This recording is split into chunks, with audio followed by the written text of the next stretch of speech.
ॐ गिरिजानन्दन गौरवर्णवदनः श्रृङ्गारलम्बोदरः सिन्दूरार्चितदिग्गजेन्द्रवदनः पादौ रणन्नूपुरौ कर्णौ लम्बविलम्बगण्डविलसत्कण्ठे च मुक्तावले श्रीविघ्नेश्वर विघ्नभञ्जन करो दयात् सदा मङ्गलम्। ॐ सिद्धिबुद्धिसहिताय श्रीमन्महागणाधिपतये नमो नमः। मैं आज आपको एक अत्यंत विचित्र वृतांत बताने जा रहा हूँ।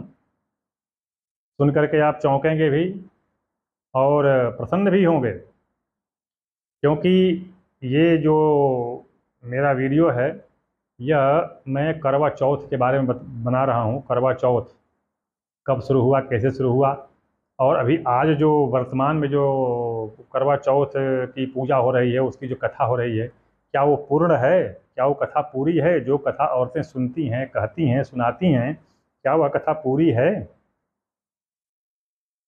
यह कथा कहाँ से आरंभ हुई, इसको भी नहीं, वर्तमान जो पूजा पद्धति करवा चौथ की बताई जाती है और जो कथा सुनी जाती है उसमें ये भी नहीं बताया जाता है कि यह पूजा कब से शुरू हुई, प्रारंभ कहाँ से हुआ इसका, इसको कोई नहीं बताता है। और पूजा के विधान में भी मैं देखता हूँ, अक्सर देखता हूँ, मेरे मंदिर में औरतें आती हैं। जैसा कि आपको पता होगा कि मैं जजमानी करता नहीं, पंडिताई मैं नहीं करता, तो एक पंडित जी अपना बेचारे आते हैं, वो कथा कहते सुनते हैं मंदिर में। तो मुझे जो देखने में आया है मैं आपको बता रहा हूँ। वैसे मैंने पंडित जी को भी बता दिया है, मैं ये कथा बता रहा हूँ आपको।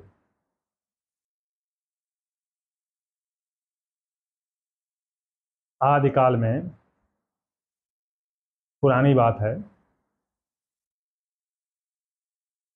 एक बार भगवान शिव, वैसे मैं बता दूं कि इसको मैं, इस कथा को और इस व्रत विधान को, प्रभाव आदि को मैं फेसबुक पर डाल चुका हूँ।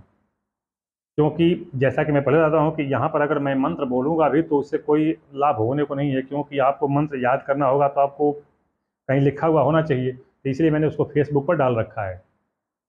तो भगवान शिव जो है एक बार वो तप करने बैठे। वो तप करने क्यों बैठे? क्योंकि उनको महामाया माता श्री महालक्ष्मी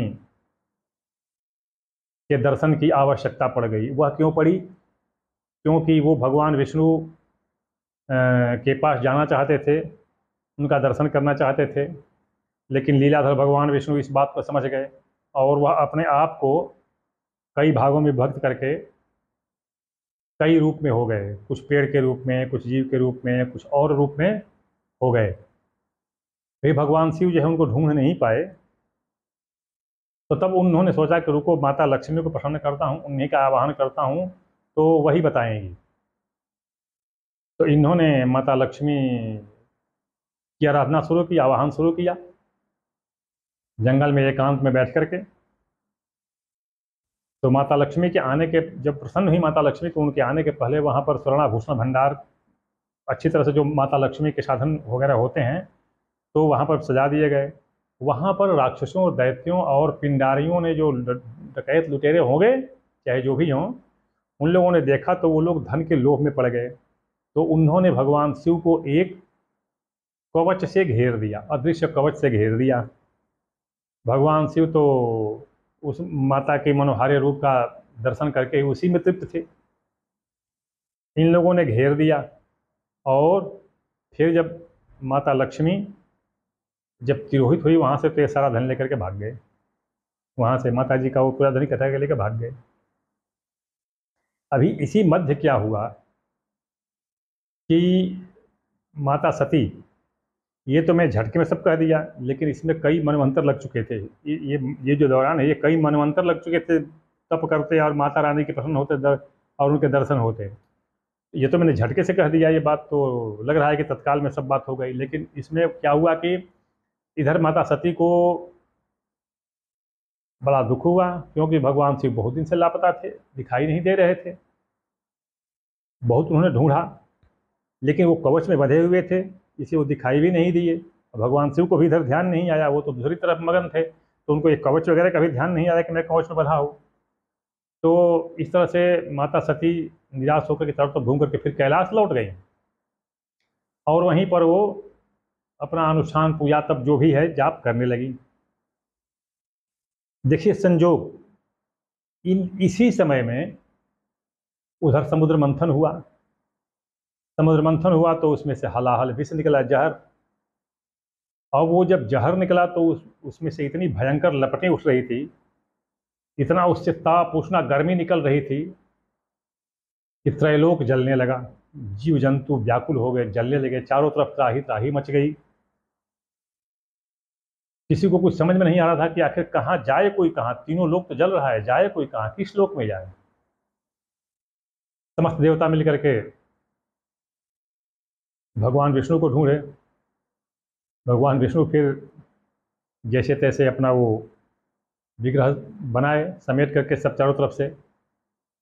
वहीं पर भगवान शिव को विष्णु के दर्शन भी हुए, समुद्र मंथन के समय दर्शन भी हुए। वहाँ पर बड़ी विचित्र लीला हुई थी। कथा बदल जाएगी, इसलिए मैं इसको एक तरफ करके अगली कथा कह रहा हूँ कि भगवान शिव से सब लोगों ने कहा कि हे प्रभु, एकमात्र आप ही समर्थ हैं जो इस हलाहल को शांत कर सकते हैं। भगवान शिव थरे अवघरदानी, लोकोपकार की चिंता में वो सदा मग्न रहते हैं। बिना कुछ सोचे समझे अपने भक्तों को सर्वस्व दान कर देते हैं, यहाँ तक कि अपने अपने भी वो रक्षा नहीं कर पाते और अब उसको भी नहीं समझ पाते और वरदान दे देते हैं, जिससे उनके ही जीवन पर घटकाया जाती है। वो बोले कि मेरा तो काम ही है लोकोपकार करना, जिस तरह से प्राणियों का हित हो जाए, तीनों लोग जिससे सुखी रहे, मुझे वही काम करना है। और भगवान शिव ने अपने शंख में हलाहल को लिया और डाल दिए मुंह। अमृत और विष दोनों को यह नैसर्गिक वरदान प्राप्त है, गुण प्राप्त है कि विष विष हर हालत में वो मृत्यु देगा ही देगा। भगवान शिव को यह बात याद आ गई कि अगर मैं जहर पीता हूं तो मुझे ये शरीर त्यागना पड़ेगा। तब उन्होंने क्या किया कि यही सोच करके और वो जहर को, हलाहल विष को अपने कंठ पर ही रोक दिए, अंदर जाने ही नहीं दिए। लेकिन हलाहल विष में तो बहुत भयंकर ज्वाला थी। उनका कंठ जो है उसके ज्वाला से, उसकी आग से जल करके नीला पड़ गया। तभी से भगवान शिव का एक नाम नीलकंठ भी पड़ा।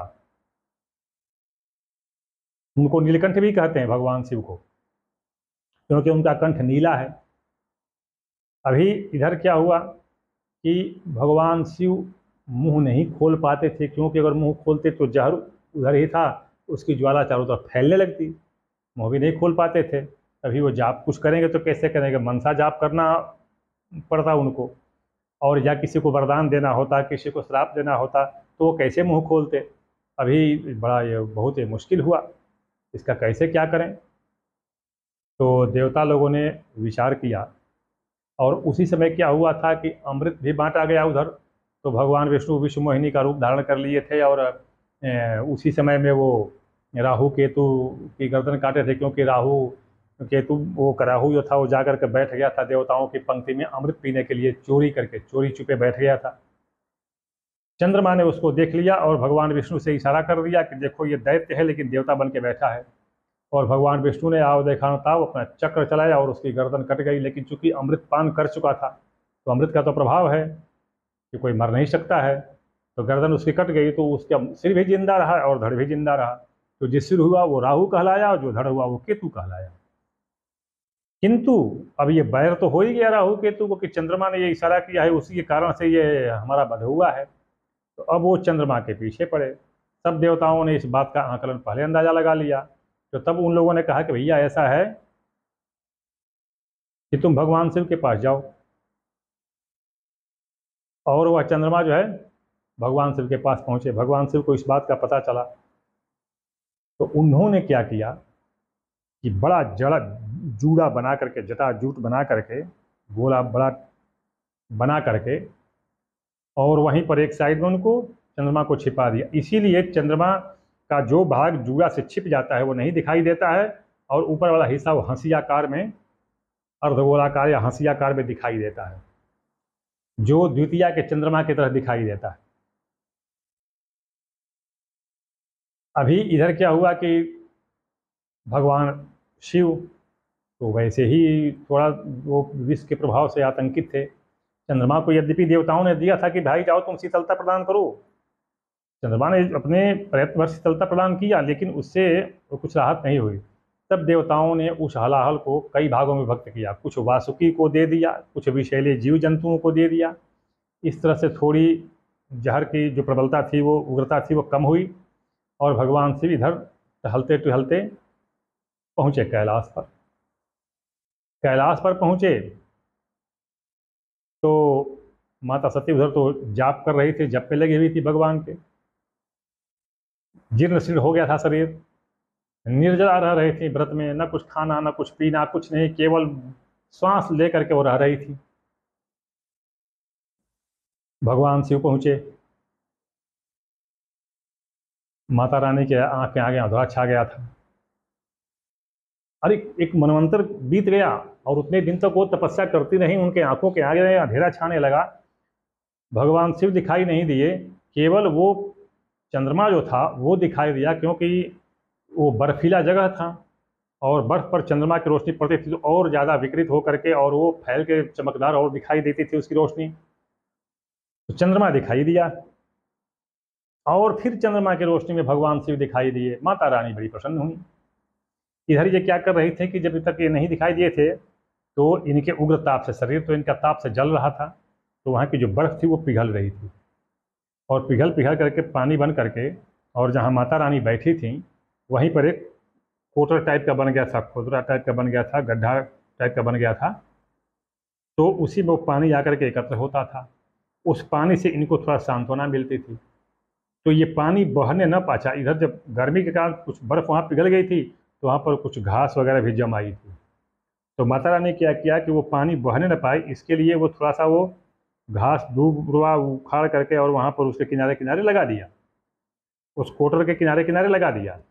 और उसके ऊपर एक पत्थर जो कटोरे टाइप का ही दिखाई दे रहा था पास में, उसको उठा करके और उस पर रख दिया ताकि दुर्वा घास जो है कहीं बह न जाए। और तभी वो भगवान शिव के सिर का चंद्रमा दिखाई दिया। संजोग है उसी वक्त प्रकट हो गए थे या आ गए थे या उसी समय दोनों का संजोग बन गया। चंद्रमा दिखाई दिया, भगवान शिव दिखाई दिए, माता रानी बड़ी प्रसन्न हुई। भगवान शिव को भी बड़ा दुख हुआ माता रानी को देख करके, क्योंकि उनका शरीर जीर्ण शीर्ण हो गया था। फिर गौरों को उन्होंने आदेश दिया, वो लोग फल फूल लाए, माता रानी ने भगवान शिव को खिलाया, भगवान शिव ने माता रानी को खिलाया, उनका व्रत टूटा। तो ये हुआ क्या था कि भगवान शिव के सिर पर तो वो चंद्रमा द्वितीया की भांति दिखाई दे रहा था, लेकिन जब वहाँ बर्फीले जगह पर पहुँचे तो वो और तेजोमय हो गया। तो ये तो पूरा उस समय तक तो इसका कोई मानदंड पैमाना था नहीं, तो वो द्वितीया के चंद्रमा के समान उनके सिर पर, द्वितीया के चंद्रमा के समान उनके सिर पर चंद्रमा शोभायमान था, लेकिन यहाँ पर आते आते चतुर्थी के चंद्रमा के समान उनका प्रकाश फैल चुका था। पहले कोई मानदंड नहीं था, लेकिन अब वर्तमान मानदंड से वो चतुर्थी हो चुका था, चतुर्थी का चंद्रमा हो चुका था। तो भगवान शिव ने कहा कि हे सती, इस स्थिति में जो भी इस व्रत को करेगा, जो भी औरत इस व्रत को करेगी जैसा तुमने किया है, तो वो अखंड सौभाग्यवती होगी, सौभाग्यवती होगी, पुत्र पात्र पुत्र पौत्र धन संपदा से भरपूर होगी, परिवार उसका सुखी होगा। भगवान शिव ने ये त्रैलोक को आशीर्वाद दिया उस व्रत के बारे में। यह तो व्रत हो गया, प्राथमिक व्रत माता रानी का हो गया। अब जो आज आपको वर्तमान जो कथा कही जाती है वो केवल यहीं से कही जाती है कि कृष्ण ने द्रौपदी को बताया कि ऐसे व्रत करो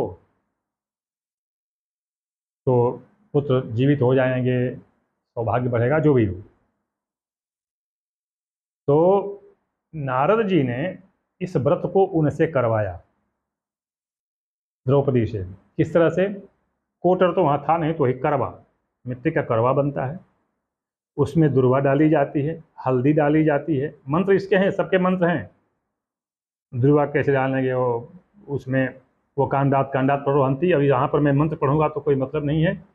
तो दुर्वा डाले, उसमें डलवाया उन्होंने, हल्दी डलवाया, फिर उसमें कुछ मुद्रा, द्रविड़ कुछ मुद्रा डलवाया उसमें, उसके ऊपर वो कोटर कटोरा या जो भी है रखवाया, उसमें अन्न रखवाया, उसके बाद उसके ऊपर नारियल रखवाया, नारियल के ऊपर जो है ना वो रक्षा सूत्र से बंधवाया उसको, फिर वो कलश को जो है वो कपड़े से लपेट करके रख दिया, और उसके बाद उन्होंने मंत्र बताया, माँ भुवनेश्वरी का मंत्र बताया कि इसी का जाप करो तो तुम्हारे पुत्र जीवित हो जाएंगे। मैं मंत्र को फेसबुक के पेज पर अपने इसी शीर्षक के अंतर्गत मैंने लिख दिया है, आप उसको देख सकते हैं, या जो माताएं बहनें देख रही होंगी वो इसे देख लेगी और जितना हो सके उतना उच्चारण करेंगी। अगर संभव हो सका तो एक आध बार पढ़ करके उच्चारण करेंगी उसका, या नहीं हो सका तो अपना वो लिख करके और लिखा हुआ लिख करके 2-4 बार पढ़ के अभ्यास कर लेंगे, फिर पढ़ेंगी। तो ये, और ये जब करें, रात को जब चंद्रमा उदय हो जाए तो उसका दर्शन करें और फिर जल ग्रहण करें। एक और कहावत कही जाती है कि इसमें एक और कथा आती है अंतर कथा के रूप में, कि एक व्यक्ति के 4 लड़के थे, एक बहन थी। तो उस बहन ने ये करवा चौथ का व्रत किया। चारों भाई ने देखा कि भाई ये तो खा पी रही है कुछ, ये तो मर जाएगी ऐसे, कैसे क्या किया जाए। तो उन लोगों ने सोचा कि रुक जाए, इसका हम व्रत तोड़वाते हैं। और वो लोग वहीं पर एक पीपल के पेड़ पर एक भाई चढ़ गया और वहीं पर दीपक जला करके खड़ा हो गया। अभी वो दीपक का लो थोड़ा मोड़ा झुलमुला दिखाई दे रहा था, भाइयों ने हल्ला किया, करे देखो बहन, चंद्रमा उदय हो गया है। बहन ने देखा, उसकी समझ में नहीं आया, वो उसने प्रणाम किया और जल ग्रहण कर लिया। उससे क्या हुआ कि उसके पति का देहांत हो गया। अब ये रोने बिलखने लगी। एक ब्राह्मण ने उनको बताया कि भाई, राजा थे उन्होंने, मतलब ब्राह्मण राजा थे, उन्होंने बताया कि तुमने ऐसा ऐसा किया है, ऐसी गलती किया है, बिना चंद्रमा के देखे तुमने अपना व्रत तोड़ दिया है, इसलिए तुम्हारे साथ ऐसा हुआ है, तुम पुनः इस व्रत को करो। तो फिर उसने उस व्रत को किया और उसके प्रभाव, उसके परिणाम, उसके फलस्वरूप उसका पति जीवित हो गया और वो सुखी हो गई। तो ये व्रत की कथा इस प्रकार है, और व्रत को ऐसे करते हैं, निर्जला रहते हैं और शाम को कथा सुनते हैं, वही कलश रख करके, और अपना कथा सुनते हैं, कलश की पूजा भी कर लेते हैं।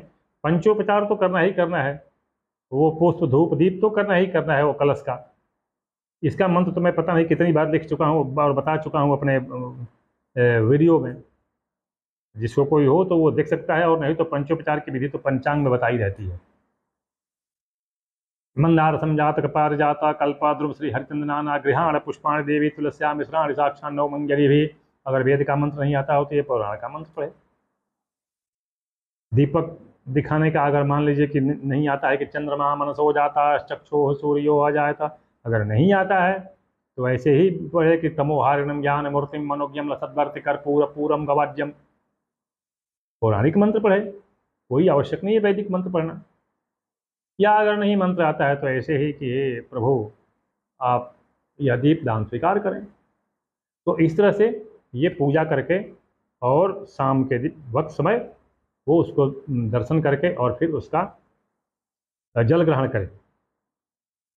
तो ये कथा इस प्रकार है। इसको बताया है, अगस्त्य ऋषि ने स्वयं बताया है कि यह व्रत तो करता है उसको फल मिलता ही है, जो औरत इस कथा को सुनती है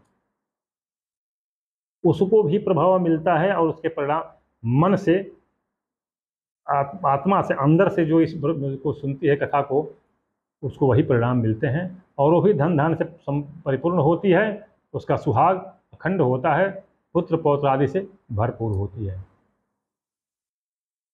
ओम सिद्ध बुद्धि सहिताय श्रीमन महागणाधिपतये नमो नमः।